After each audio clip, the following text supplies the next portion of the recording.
Hello everyone! The day that so many of you have been waiting for is finally here. This is my highly requested eyebrow tutorial, and you guys are in for a treat because I'm going to review for you my top 5 brow pencils, and I'm going to show all 5 of them in action. It is a pretty lengthy feature, so grab a cup of coffee because you're going to want to stick around for all 5. With each pencil, I will review the formula and show you a slightly different variation of brow shape. I know some of you guys like straight, some like slightly more arched, and so I wanted to cover different types of brow shapes, and the most requested of these is the super Korean inspired straight and full brow. So I'm going to walk you through all my tips and tricks and my perspective on brows. Now without any further ado, let's get started with the tutorials. I'm going to start with the most natural brow pencil that I've been wearing lately. This is Laura Mercier's new ash blonde color. I always brush through my eyebrows first just to remove any skincare or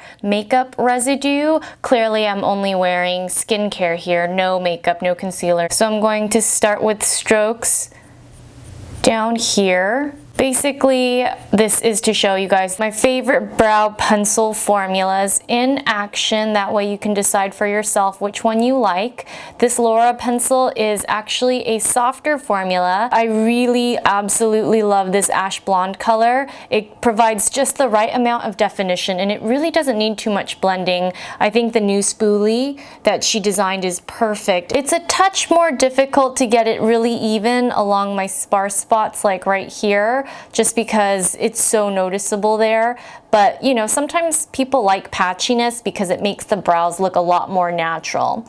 Now I do like to add an extra long tail. I find that this helps my facial dimensions look a little bit smaller. When you've got a big brow, the rest of your face will look smaller. So that's hit or miss with some, but you know what? It just comes down to personal taste, which is again why I'm showing you 5 different brow pencils, because there's a little something for everyone out there. And then when I fill in the front of my brows, I like to feather upward. Out of all of the pencils that I've been using, this Laura formula is probably the easiest to apply and control. I love how it doesn't make my brows too dark. Now here we have the drugstore find that I have been raving about. I talked about this in my January favorites, and like I said, I discovered this randomly in my collection while I was looking for makeup to keep at my best friend's house. This is another very natural looking formula, and I love the spoolie on this one. It's very soft. Again, I'm going to start here at the bottom of the brow. I like to start here because this is where I'm the patchiest. I know some pros say you should never touch the top here, but I do like a really structured brow, just light and soft for the most part.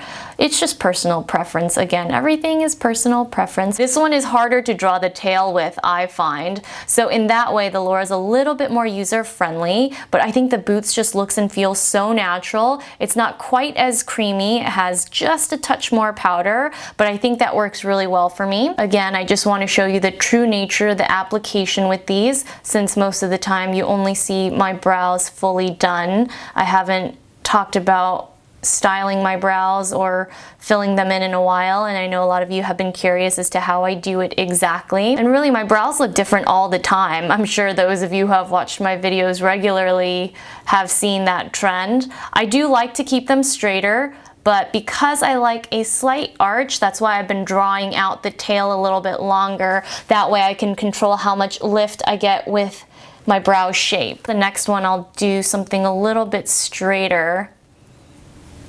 But sometimes it depends on my makeup, the lashes I choose to wear. I had very arched brows for many years, and I think a lot of you guys do miss the arched brows, but I like this. It makes my face look a little bit softer, I think. So here we go. This is the boots. This is the color black, and as you can tell, it's not black at all. I actually really love this pencil formula. I hope they never discontinue this because it's such a good, affordable find. In case you're curious, this is what ash blonde looks like versus the black as the number 7. Next up, we have the Mack Velux Brow Liner. This is more of a dark brown / black, so some of you may prefer this because it matches your hair color better. This is a very powdery formula. If you're looking for a true gray color, you're not going to find it in this lineup. Most of Mack's brow products tend to run very warm, which is why I don't use lingering or anything like that, especially because on my skin, a lot of colors pull warmer than they do on other people. Even though this Mack brush has a more stiff spoolie, I personally really like it. I think it's appropriate for this powdery formula.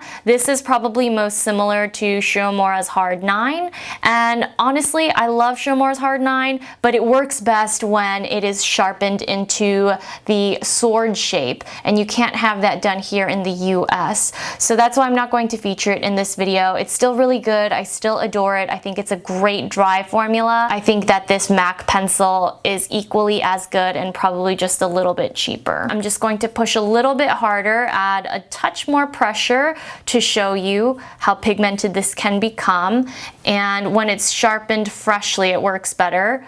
So I'm going to flatten out my arch a little bit here, just show you a straighter, more Asian style brow shape. Just make sure that you don't apply too much product to areas that have more hair. Like for me, this area right here, I try to brush away as much product as possible so that way it doesn't look significantly darker than these spots right here. Basically, you want to lift the brow in the front and drop the arch. Look straight into a mirror and look at the inner area of your iris and look straight up. So this would be your guide where you want to make sure you drop instead of add. Normally I tend to build up here when I want more of an arch. So I'm just going to kind of clear this area up. As full disclosure, I do mess up and oftentimes have to start over. There's nothing wrong with that, you know, it's fun to practice brow shapes, but it's not going to come out perfect every time. Don't put that pressure on yourself. Also, when you do a straight brow, it's very important not to drag the wing down. That's why I'm kind of editing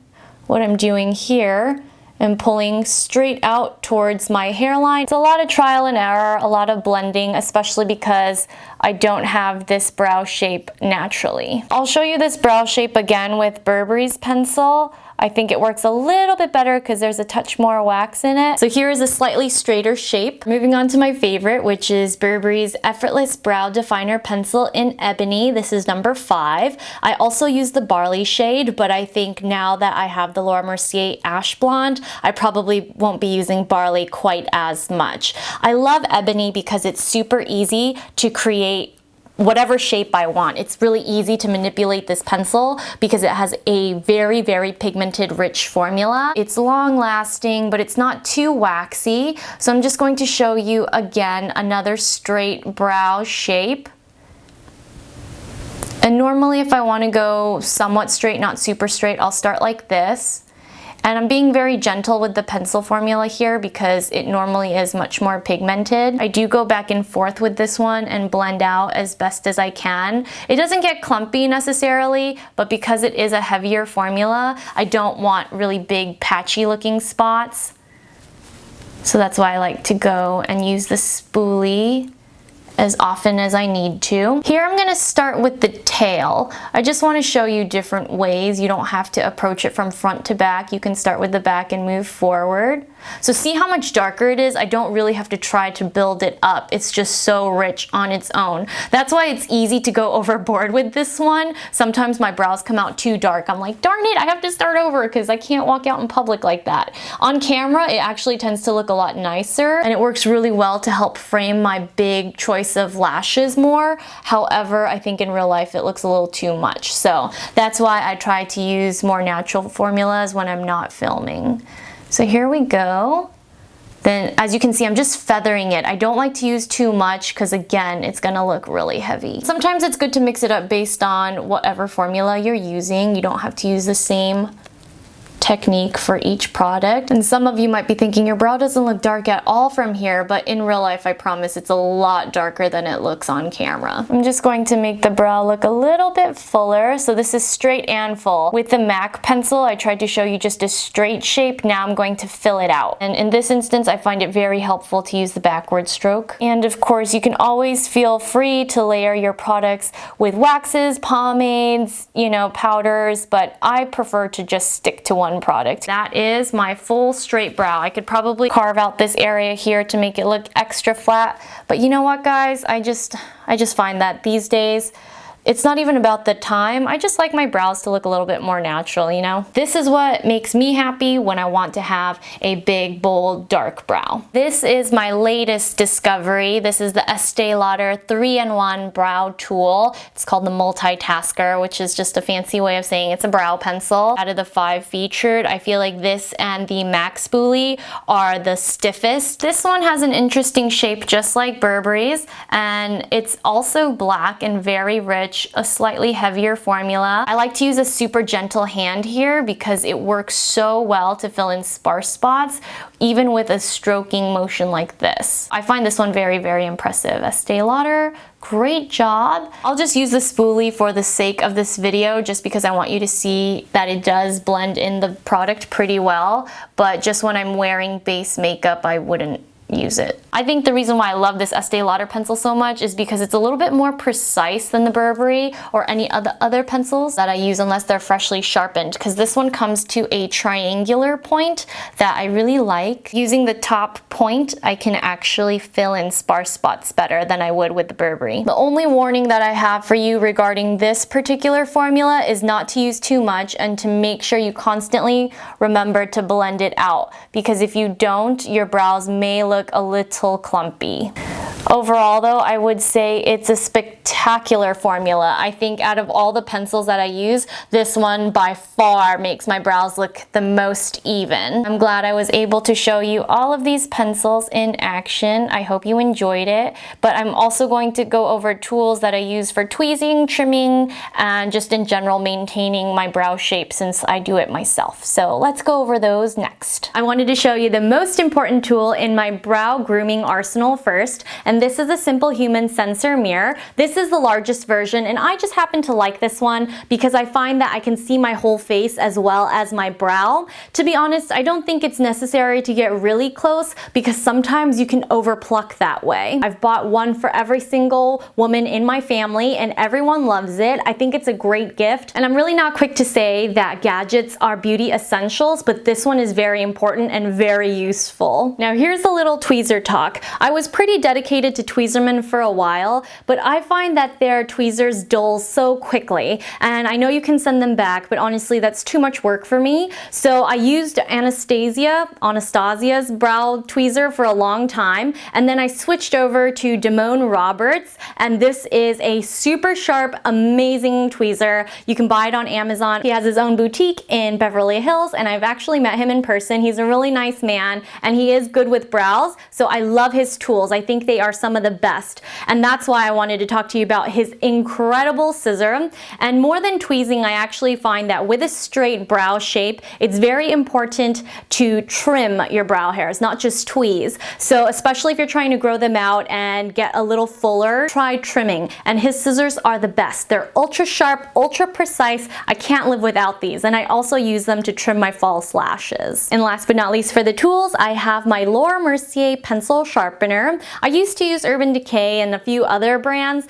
but I actually find that Laura's works the best, even with eyeliners. And that's because she uses a lot of traditional wooden pencil formulas, like with her lip liners, as well as her brow products. And I know to most it might seem like a waste of product, but if you have sparse spots, I highly recommend sharpening with each use. That way you get the most precision. The darker and more intense the pigmentation of the pencil, the more imperative it is to have a super sharp tip every time you do your brows, and that's especially the case with the Mack Velvetstone color. And that's a wrap for my Eyebrow 101. I hope you guys enjoyed it, even though it was very exhaustive and thorough, or at least I hope that's how you found it, because that's what I tried to achieve with this video. Thanks always for tuning in, and I'll see you all very soon.